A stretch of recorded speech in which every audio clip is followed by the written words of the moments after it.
Welcome to episode 77 of the Various and Sundry podcast. I am your host, Matt Harmon, joined live from the Vault Studio on the beautiful campus of Grace College and Theological Seminary by my colleague, my good friend, my co-host, and the man who never imagined we'd record 77 episodes of this podcast, John Scott Sloat. Have we really reached 77? Yeah. That's a wild number to think about. And if you count the test episodes that will never see the light of day. Cannot see the light of day. We're actually probably closer to 80, but that's part of the Apocrypha, not part of the accepted canon of podcast episodes. Can you believe we've sat down for 77 straight weeks? Yeah. I guess we've thrown a couple episodes in the can before and released them, but... Like one, maybe two, not many. That's not true. Many. We're going to have to... I know I've recorded on vacation before, and I'm going on the road here in a week or so, and I'll record on the road, I'm sure. We are deeply committed to serving the people. Absolutely. Free podcast content. Of all colors, whether scarlet or blue. Indeed. Indeed. On that note, if you would like to connect with the podcast, we are on Twitter at V&S Pod. You can email the show, variousandsundrypodcast@gmail.com. We do have a Facebook page. I think I just need to start taking the responsibilities over because you're apparently unable to get onto Facebook. Yeah, my Facebook account's gone. Okay. It's been hacked and deleted. Okay. So you can just find us Various and Sundry Podcast. And the YouTube channel as well, Various and Sundry Podcast, is available. We would love for you to do us a solid and go on to whatever platform you access the show and leave us a 5-star rating and a glowing review. And we had a new review this past week, so we're grateful for that, even if they come from the state up north. Yep. And I will say, I think we have more reviews referencing that school than reviews referencing the school in Columbus where we're more listened to, I would say. Is that a fair assessment? I'd have to go back and look. That could be. I mean, we definitely have more listeners in and around the Columbus area. But I do think human nature wants to goad you, the Ohio State fan. I'm sure. Yeah, the sinful parts of people. I'm sure. So, let's dive in to the world of sports. Yeah, let's do it. So NBA playoffs in full force here. Lots of Game 7s. Yeah, it was a fun weekend in that regard. It was. Yeah. Did you get to catch much of any of these games? I kept up with the Clippers game. I watched a little bit of the Bucks. I watched them beat the Nets a little bit, and I watched the Hawks. So yeah, okay. I caught several parts of several. Sure. So I did not see Game 7 of the Clippers-Jazz series, but I did see... No, excuse me. I did not see Clippers-Jazz. I saw Game 1 of... Clippers-Suns. Clippers-Suns yesterday, excuse me. Yeah. But Bucks-Nets was a fascinating series. Oh, yeah. And, that... We'll get into this a little bit more, but injuries, of course, played a massive role in that series, but... Kevin Durant single-handedly kept them in that series.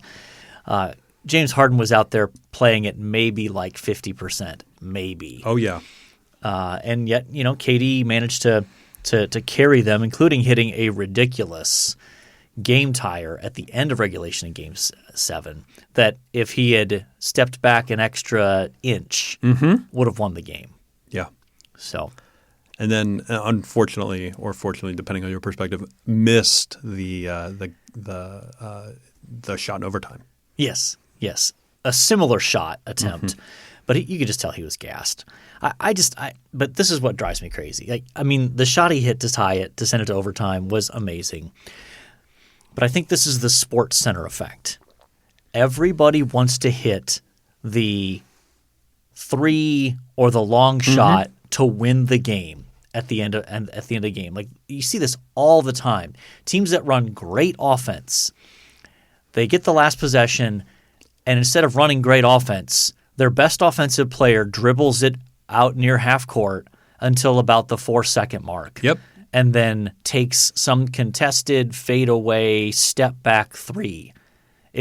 This hero ball, it's such bad basketball. Yeah. When you just think, get to the rim. Force the official to either blow the whistle or force the defender to make the choice of, am I going to risk making contact, or am I going to just force the issue? Yeah. Especially a guy like KD.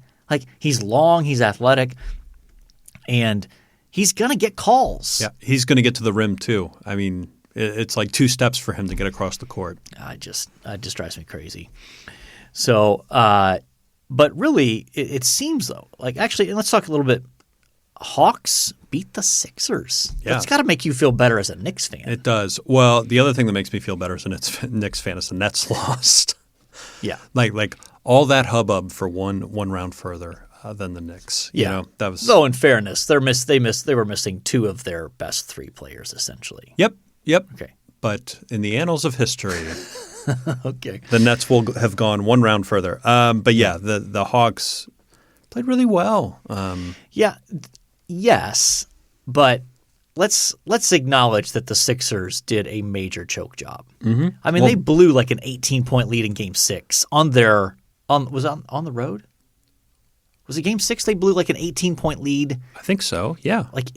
Towards the end of the third quarter, they're up 18-ish, and they just collapsed. Well, and I think I saw a statistic where Ben Simmons only took like 4 field goals in the fourth quarter, like the whole series. Unacceptable from one of your stars. Yeah. You just got to wonder, do they need to get rid of Ben Simmons? Yeah. I mean, you got to keep Embiid. Mm-hmm. But do you just got to get rid of Ben Simmons and try to get some draft picks? And because he's obviously he's a great distributor. He's big, so he's a good rebounder. But he can't shoot. Mm-hmm. And it's hard to have a point guard out there that can't shoot, and especially is bad at the free throw line too. I mean, they're doing the Hack a Simmons thing. Like, you don't see that very often against with a point guard. Guards. Yeah. So, yeah, I think it might be time for them to figure out a way to get rid of him and get something back. But really, I mean, these playoffs have been defined by injuries. Yeah. You know, you think about Anthony Davis for the Lakers, and even LeBron wasn't fully healthy.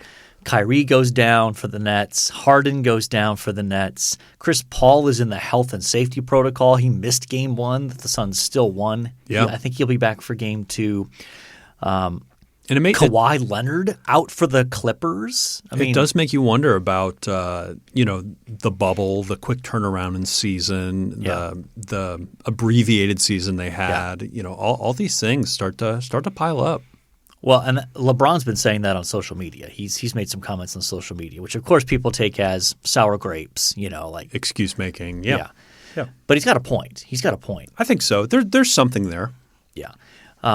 Interesting that the Clippers still beat the Jazz even without Kawhi in the last 2 games, and nearly beat the Suns in Game 1. And Paul George is going off, which raises the question. Can he just not be Robin?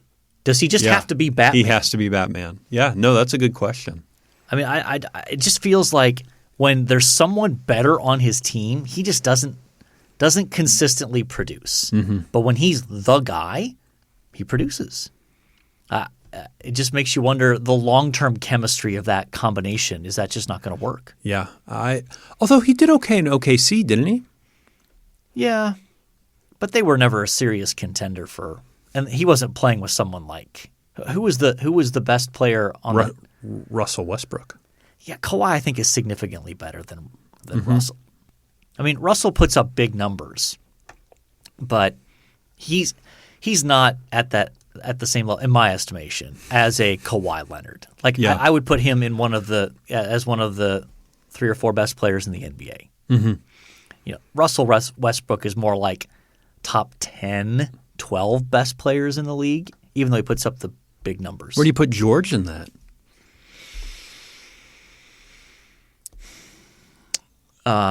Also, I question 15 to 20. Okay. I also question the wisdom of wearing the number 13, That feels unwise. But then you wouldn't have the cool nickname PG-13. That's okay. Call him PG-14. I don't care. Really anything else. Okay. All right. Well, we'll see about how that develops. So conference finals are set. Hawks as the 5 seed, taking on the Bucks as the 3 seed. Yeah, that's fun. And then in the West, it's the Suns as the 2 against the Clippers as the 4. Were they the 4? Yeah, I believe so. Yeah. Okay. Who you like coming out of those series? If the Suns get Chris Paul back, I like the Suns. Okay. I agree. Yeah, I think Devin Booker's a lot of fun to watch. He is. He is absolutely. I'm not that interested in the Eastern Conference series, the Bucks and Hawks. That just doesn't grab my attention.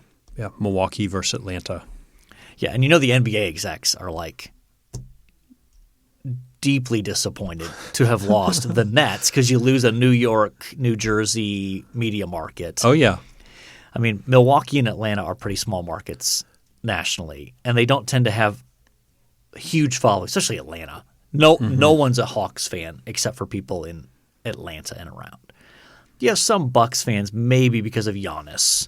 Maybe. It's a small market. Or at least it's people who are like, I want to watch Giannis play. Yeah. Yeah. Although I think people have seen Giannis play now. Yeah. You know, he's been around, 5-6 years? Yeah. And he strikes me as just so one-dimensional. Mm-hmm. He can't shoot a jump shot to save his life. He's not been good at the free throw line. And if he can't get a little bit of a running start and just bully you, he's just kind of like, eh. Although what he does, he is very good at. He's amazing at what he does, but he's very limited. Sure. I hear you. Which to me makes it less enjoyable to watch. Like part of what's fun about watching a guy like KD is he can beat you with he can beat you with his mid-range game. He can post up a little bit. He can beat you from the three-point line. He can attack the rim. Like he has a wide range of things he can do. Giannis is a one-trick pony. Mm-hmm. And once you've seen that trick a few times, you're like, is that all you got? Not especially exciting. It is the small market, NBA finals, regardless of what happens. You could say the Clippers. I mean, they do play in LA. Yeah. But it's LA light. I mean, let's be real. Yeah, I agree.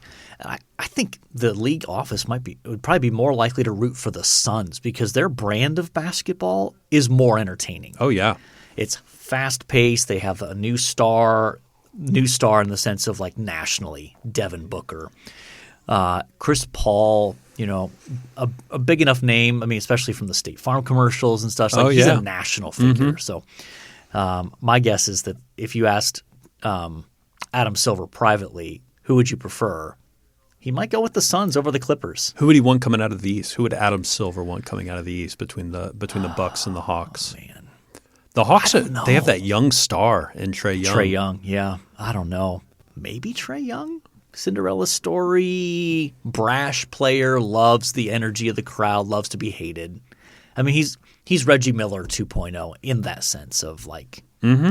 I agree. I feed on the hatred of the crowd. Mm-hmm. So, quickly onto the Mets here. What's going on?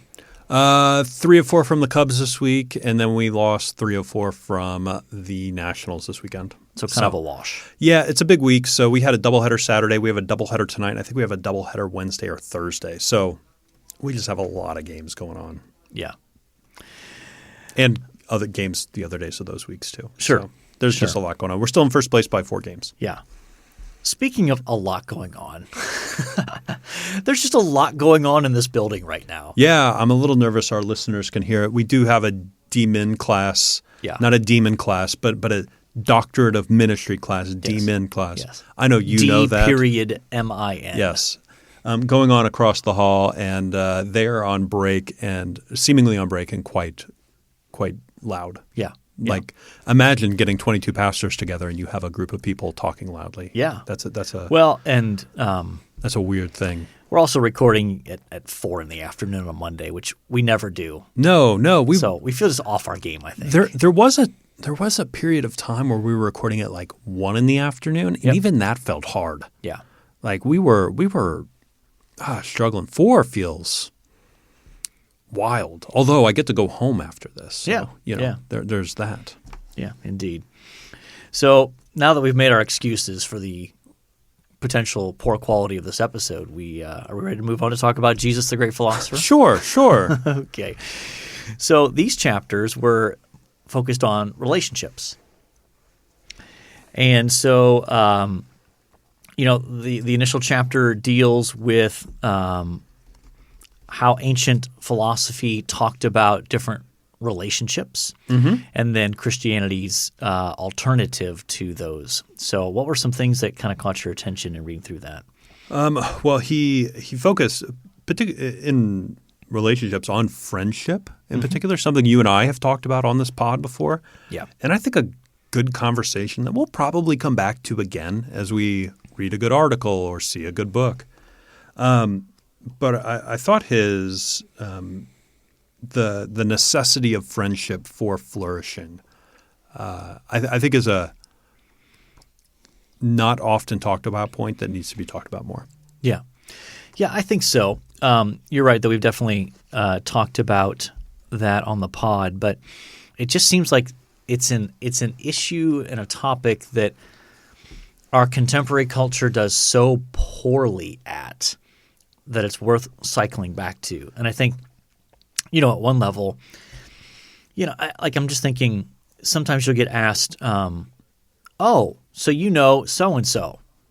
Are you guys friends? So you're friends with so-and-so, and you think, okay, well, how do I wrestle even with how do I define that? Yeah. Where do I draw the line between I know that person and they're a friend? And then, of course, you have the social media concept of a Facebook friend. Not me. Mine's gone. Yours is gone. Some benevolent person hacked my Facebook account and deleted it for me. I'm sure benevolent is definitely right. But to call where do you draw that line of even just is that person a friend or acquaintance? I mean, is that even a meaningful distinction? I think it is. I mean, but and we've talked also about the fact that the guys in particular tend to be pretty poor at friendship in a lot of respects. Yeah, and I think part of that is in the ancient world, like Plato, Socrates, these guys, friendship was like the social safety net. There was no welfare system. There was no 401k to fall back on. Friendship was who took care of you when things really hit the fan. Right.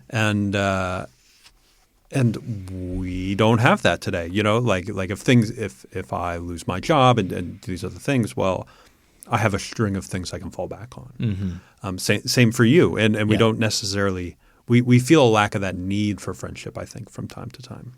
Yeah, Pennington has a nice section in here on Aristotle's threefold classification of types of friendship. This is on 148.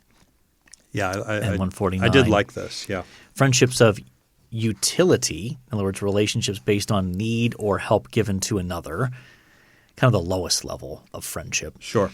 Friendships of pleasure, mutual enjoyment of each other with shared values and interests. And then friendships of virtue, love and concern for the other's welfare, focusing on what one can give more than receive. And you think it's really that last category that captures the idea of biblical love and fellowship when you really get down to it. Yeah, that's self-sacrificial sort of nature. Yeah, interest in the flourishing of others more so even than your own. But it is interesting like that. So there's the chapter on the ancient world and their philosophy in terms of relationships and focusing on friendship. And then Pennington moves on to the New Testament, and it is striking that there's not a ton of explicit friendship language in the New Testament, like explicit. Yeah. I mean, I think there are elements of that to be sure. But I mean, Jesus does say to his disciples that he calls them, you are my friends, and that's a loaded term, not just I think we miss the import of that sometimes because of the devaluing of that term in our current context. Yeah, it's really the Old Testament that seems to talk more about friendship. Although the word friendship in the Old Testament gets a little quirky between that and neighbor. Yeah. But even, you think about this is a common feature in our culture just doesn't have great categories for friendship that helps it understand even a relationship like David and Jonathan in the Old Testament. Yeah. That it's sort of this go-to of, oh, well, see, they were clearly romantically interested in each other. This is an example of two gay men or two homosexual men. And this is, sort of a classic move that some interpreters want to go with to say, see, they say that that their love for each other was sweeter than the love of women. And we just because everything has become erotic in that sense that there's just no category for. That doesn't mean that they were romantically interested in each other. Yeah. So I have a little thing that I do on friendship. I pull it out every few years and teach it here to students on campus when I have a chance to do a standalone. And one of the things we talk about is we don't have good categories for friendship, like you're saying, because we've taken any sort of intimacy, care, and love and sexualized it. Yeah. And where there is intimacy between males, it must be sexual. That's sort of the landing spot. Same thing happened with Alexander Hamilton. There are letters his family will not release to biographers because of some of the intimacy language that's found in that, and they want to drum it up to mean something else. I think it's probably, my goodness, these are probably just intimate male friendships. Yeah, absolutely. So, two very good chapters on that. Next week we'll discuss. Is that right? Yeah, next week. Next week's are we doing is next week the interview with Pennington? No, we're releasing that around July 4th, weren't we? So yeah. So we're going to do that's right. We're going to do two. We're going to finish off the chapters. Yes. So next week we will do the last two chapters. And then the following week we'll release the interview with Pennington. So lack of show prep there coming to the surface, but that's all right. To our listeners, I say you get what you pay for. Yeah. So that's. And if you want to pay for more, you'll probably get the same thing. Yeah. We haven't figured out a way to monetize the podcast yet, but we'll work on it. We tried with the book links thing. That did not pan out for us. Yeah, y'all aren't buying enough books. So. I've thought about Audible will do a free you can put something in your show notes from Audible, and if people sign up, you get free stuff. Yeah. Anyway, in any case, our main topic for this week is we're going to talk about the growth of global Christianity. And John, why are we talking about this? Yeah, well, as we've alluded to before, we sit down, probably quarterly and just brainstorm ideas. And my strategy in those meetings is just take everything that's on my mind, throw it against the wall for you, see what sticks. And this is one of the things I think as we were talking about, I was prepping for my history of Christianity class. And one of the things we cover in there is that Christianity, for the most part, partly to do with Islam growing and moving throughout Africa and throughout the Middle East, Christianity grew into Europe and then eventually to North America. Well, now we're seeing Christianity do more growth back in the Middle East, all throughout Asia, Africa, and South America more. And so we're talking about that. What challenges are there? What opportunities are there? I mean, obviously, this is a very exciting thing for the gospel to go forward. Yeah. In cultures that aren't like ours, which is pretty exciting. Yes.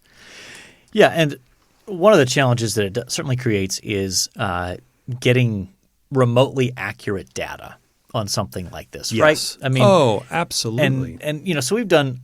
We have a couple of sources that we've kind of looked at to figure that out. But when you get these sort of large scale representations, I think it's important for us to put the caveat up front that in some of the data we're about to share, there are people that would be classified as Christians that you and I would say, I do not believe that you are genuinely converted and a born-again Christian, that you are Christian in some looser sense. But oftentimes this data doesn't distinguish that out. Even the word Protestant. Yeah. There are large sections of Protestantism where I'm like, you ain't in it. Yeah. Yep. And you're one of the goats, not the sheep. Yeah, and you're and I think one of the problems, and we're talking about health and wealth gospel, I think, right? And That's one aspect. yeah, Sure. and I think one of the issues with them is they're exporting a lot of that Sure. to Africa, parts of Asia, Yeah. and that I find it to be a real problem. Yeah, absolutely. So why don't we talk a little bit about why don't we go to the numbers? Let's go to the Okay. numbers here, and then we'll circle back around and talk a little bit more about some of the implications and opportunities and threats and stuff like that. So just for reference, I pull this from Turning Points by Mark Knoll. So this is where I got this chart from. And so that's probably now 10 years ago. So Yeah, I mean, the specific numbers are going to be out of date in that sense. Though I guess he does have it from 1900, 1970, 1997. So a little the actual numbers, but the trend has continued. yeah. So Yeah. even if the specific numbers are a little out of date. So I think it might be helpful. I always pair this with world population numbers as well because I think it's interesting to watch those trends kind of go together. Yep. But the world population, so the years will be 1900, 1970, 97. Yeah. 1997. The world population at that time, 1900, we had 1.6 billion people on the planet. Isn't that crazy to think? What is that? Like that's the population of China now, practically, isn't it? Practically, yeah, yeah. 1970, 3.6 billion. Which, if you watch the one of the most recent Marvel movies, where the guy eliminates half the world's population, that's the number we'd get to right now. Yeah. It'd be 1970. Yeah. Which doesn't feel like that big of a setback, truthfully. Anyway, So you're just willing to wipe out 3.6 billion people and say I'm just not a huge setback. I am just saying, in that movie, it was sold as this big thing that was happening, and it's maybe not as big as he thinks it is. Anyway, not that I'm arguing with a superhero character that doesn't exist. And then in 97, it was 5.8 billion, and obviously, I believe we're in the 7 billion range now. I think pushing 8 somewhere. Pushing 8? Yeah, right around there. Okay. So that gives us a framework here. Let's talk Okay. some of the more. We don't have to go through every number on this, but like Well, why don't we do Catholic and Protestant? Those are the two biggest numbers. Catholic, 1900, 266 million people. okay, 1970, 689 million people. And then 97, 992 million people. So pushing a billion there. yeah, Anything surprising or anything No. that's okay? I think that's straightforward. Protestant, 134 million in 1900, 288 million in 1970, and 426 million in 1997. Yeah, Thoughts? yeah. Maybe in some ways, I guess that's only 27 years. Maybe I would have expected slightly more in 1997 on the Protestant category, but especially I feel like there's been a huge push in missions. But yeah, I mean, it's still obviously significant growth.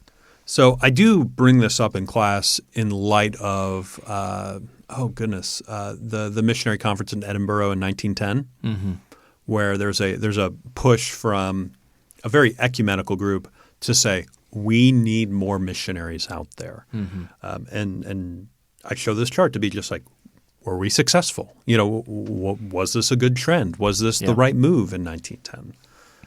Obviously, a couple world wars Those kind of get in the way a little bit. threw some wrenches into this, but I still think there's good that's going on in the world through missions, and I think 1910 really kicked off some of that. Yeah, I think it's kind of circling back to your earlier observation. This is where it is important, and I want to spend a little bit of time talking more about this, to really understand and grapple with the reality that the growth in Christianity is coming from, as you noted earlier, Africa, Asia, and South America, and even Latin America. And so it's I think it's fair to say that the global center of gravity of Christianity has either already shifted or is about to. I mean, I think it's already shifted essentially. Sure. When it comes to just sheer numbers of where are you going to find the most Christians? It's not North America and Europe. It's in places like Africa and South America and Asia, et cetera.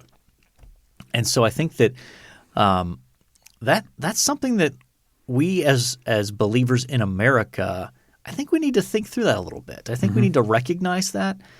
And one of the things that is helpful to take away from that is living in the cultural moment that we are. There are a lot. Well, maybe that's too strong a term. There's a portion of believers in the American church. Let's put it that way. A portion. I'll let our listeners determine whether it's a lot or not. In my view, too many. We'll put it that way. Who have this: the sky is falling, and this is the end of Christianity based on political and cultural concerns here in the United States. And even if you want to extrapolate it out to Europe and UK, Canada. Yeah. And that it is presented as if we don't fix things in this location, Christianity's done. Christianity's done. Yeah. And when Christianity was founded, it was founded to be embedded in a particular democratic. Absolutely. And we don't talk politics on this show, and we won't. But there just seems to be this segment of the American church that is so American focused that it loses sight of the growth of Christianity around the world. And in essence, what it seems like those people are actually lamenting is the loss of the primacy of the American church within world Christianity. Yeah. That's what is probably a more accurate thing to say. This is what you're lamenting. Yeah. Because Christianity, the gospel is not going to be stopped by the collapse of the United States, even if that's what happens. Like, let's say everything that you fear is going to happen. That doesn't mean God's like, uh-oh, now what? Yeah. I mean, let's say that scenario happens. I imagine Sunday morning we're still going to try to get together for church. Yeah. We'll figure something out. We'll figure something out, even if it's 15 of us in somebody's house or backyard or something like that. We're going to find a way to meet. Yeah. We're going to find a way to worship. We're going to find a way to practice the ordinances and preach and sing. Yeah. And I think here's a question that might be more interesting to maybe you and me because we are in theological education. Yeah. But what do you think some of the implications of that should be for us in the American context of theological education? I've thought about that a ton. I don't know that I have excellent answers other than we have to strategize a way to get more resources to Africa, to Asia in order to develop them. One of the things, so I have the opportunity of going to Taiwan on most spring breaks, except until last year. Yeah, except the last two, and maybe the next one. I don't know, but one thing is they just don't have from what I understand, and I don't read Chinese or anything, they don't have a good translation. Like the ESV, from what I understand, has not been translated into Chinese. And that's a problem when I think 1 out of 4 people on the planet speaks Chinese. Yeah. And even I mean, that's foundational, a solid translation. Yeah. But even thinking about so the pastors who are leading these churches and congregations around the world, what kind of theological education are they getting? Well, and I was thinking we had our fellowship of churches that the school's affiliated with, its largest growth isn't in North America. It's in African countries. And I remember when pastors were coming here and basically just saying, we need partners. We need resources to come our way. Yep. And they're just planting churches, and these pastors have Bibles, and that's wonderful. Don't get me wrong, but and foundational, and absolutely. But we got to export some sort of training to them, and I think the internet can help us with some of those things. Yeah, absolutely. For some of those more remote places, maybe even a correspondence course. I mean, really dig up the 90s here, and there you go. And send those out there may even be more helpful. Absolutely. What are your thoughts? I mean, have you done much thinking about this? I agree. I think we in the American context probably need to be thinking about more creative ways to try to get resources in people's hands, and probably be more proactive about going to those kind of places and helping to train. I'm not saying that all of us as American professors should abandon our seminaries and go to seminaries overseas. I'm not saying Sure. that. But, a lot can be accomplished if you strategically, hold a 1 week sort of training center in a sort of geographically strategic area, and find a way to get pastors to come for a week and even help subsidize their travel costs and all that kind of stuff. So I think there are some of those things. But the internet does open some options that weren't there 25 years ago, really, when it comes to theological education. But I also think this is where we as Americans just need to get on board, that we can be so American-centered that we end up chafing at the leadership of others, as if, well, sure, these initiatives surely should be led by Americans still. Why? Yeah. Why? Why can't we have someone from Africa leading that initiative, or why can't we have someone from South America leading that initiative, kind of thing? So, yeah, I think this is a topic that needs a lot more. Yeah, there's more we could reflection say. and thought, Sure. But I think we are running short on time here. Yeah. So do you want to move on? I think we should. Yes. Time to go to our athlete. Okay. Do you want me to read through these? Yeah. Why not? Okay. Athletes. Red Grange. Are you familiar with this I'm name? not. No. It's sort of classic. I mean, he's like from the 30s, like 20s and 30s, Like at the leather helmet sort of era. And was maybe even better known for his days at the University of Illinois as sort of a classic football player, halfback. Yeah, we're going way old school. Okay. Lyle Alzado. Alzado. You know this name either? No. Yeah, defensive. He played in the 90s. Maybe defensive. To the 90s. To the 90s. Okay. Yeah, like 71 to 90. Played for the Broncos, Raiders, Browns. Just sort of a crazy defensive lineman. Man. Okay. Ray Bourque. I know that one. Yep. Defenseman. Bruins and Avalanche, and apparently holds the career records for goals and assists for a defenseman. So yeah, and then you're Ohio State. Yeah, so Ohio State. Rob Sims was a guard from 2002 to 2005. Was on their national championship team there as well. So who you got, John? Oh my goodness. Well, I'm always drawn to the ones that I know. Okay. And so I naturally am thinking Ray Bourque, partly because I like the way he spells his last name. Yeah, Bourque. Yeah. Kind of that classic. What is that? French spelling? Sure. I think so. He's probably Canadian. Anyway, Yeah. That would be my choice. What about yourself? I'm good with that. It's a great name. Yeah, it is a wonderful name. And it breaks the we've had a string of football players, so it kind of helps break that up a little bit. So Ray Bourque it is. Ray Bourque it is? Yes. On to one thing you liked. Okay. So Andrew and I have been watching this television show that I recently learned was turned into a television show. Yeah. It's a trilogy of books. I'm in the first book right now. So both the book and the TV show I would recommend. The TV show is called Wayward Pines, and it's sort of like this mystery town that's going on here. Mm-hmm. The first book in the trilogy is just called Pines. It's by Blake Crouch, I think. Okay. But really, really interesting story, and I think the payoff is pretty good. Okay. How about yourself?